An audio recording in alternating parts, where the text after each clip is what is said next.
자, 기출. 계약 강론볼 차례입니다. 매매교환 임대차. 그중에 이제 매매교환. 교환은 교환 문제라기보다는 그냥 매매 문제와 하고 비슷하다라고 생각하시면 됩니다.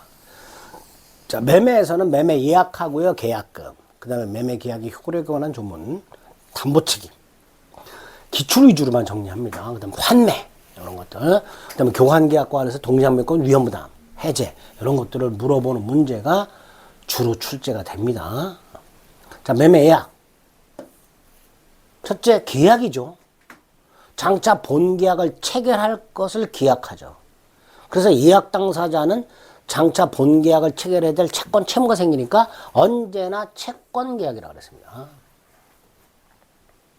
두 번째, 일방예약은요. 예약을 한 당사자 한 사람에게 예약 완결권을 주죠. 그 예약 완결권이 뭐예요? 매매를 완결할 권리죠.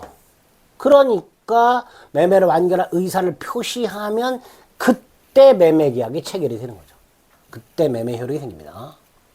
그 다음 예약 완결권의 행사기간. 당사자가 기간을 정하면 정한기간. 정하지 않으면 10년이죠. 그때 그 기간은 제척기간입니다. 그리고 제척기간은 그 기간이 지났는지 여부, 기간 내에 예약권을 행사했는지 여부, 법원이 직권 고려하게 됩니다. 제척기간 도과여부는. 4번 매매 예약이 성립한 후에 예약 완결권을 행사하기 전에 목적물이 전부 멸실이 됐어. 그 상태에서 완결권을 행사해.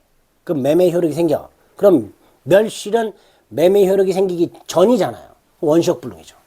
따라 계약은 무효가 될 것이고 체결돼 봐야 무효가 될 것이니까 예약 완결권을 행사할 수가 없게 됩니다. 예약 완결권을 행사해 봐야 원시효 불능이고 무효니까. 채권계약이라고 그랬고요. 5번 당사자 사이 예약권 행사 기간을 정하지 않으면 몇 년? 예약이 성립한 때부터 10년 이렇게 됩니다. 10년. 2번 일방계약이 성립하려면 당연히 나중에 본계약이 일방적으로 체결해야 된단 말이에요. 그러니까 본계약의 내용이 확정되어 있거나 확정될 수 있어야 되지. 미리. 확정되어 있거나 확정할 수 있는 기준이 마련되어 있어야 나중에 본계약이 일방적으로 성립하게 됩니다. 자, 예약권을 행사기간은 제척기간이라고 했고요. 제척기간은 중단정지가 없습니다. 따라서 예약 완결권자가 아무리 그 예약 목적물이 부동산을 인도받아 점유하고 있다 하더라도 매수인의 이전되기 채권의 소멸시효가 중단되는 것과는 달리 그 제척기간은 중단정지가 없기 때문에 제척기간이 도과하면 예약권은 소멸합니다. 3번 예약권 행사기간을 당사자가 정했으면 당연히 정한 기간 내에 행사해야 됩니다. 4번 상가에 관해서 매매 예약이 성립한 후 법령상 제한으로 분양이 일시적으로 금지됐다가 다시 허용됐습니다. 불능 아니죠. 다시 허용이 됐으니까 예약권을 행사하면 되겠죠. 자, 예약권 행사 의사표시를 상대방한테 다이렉트로 하는 게 아니라 소송으로 했어. 소송.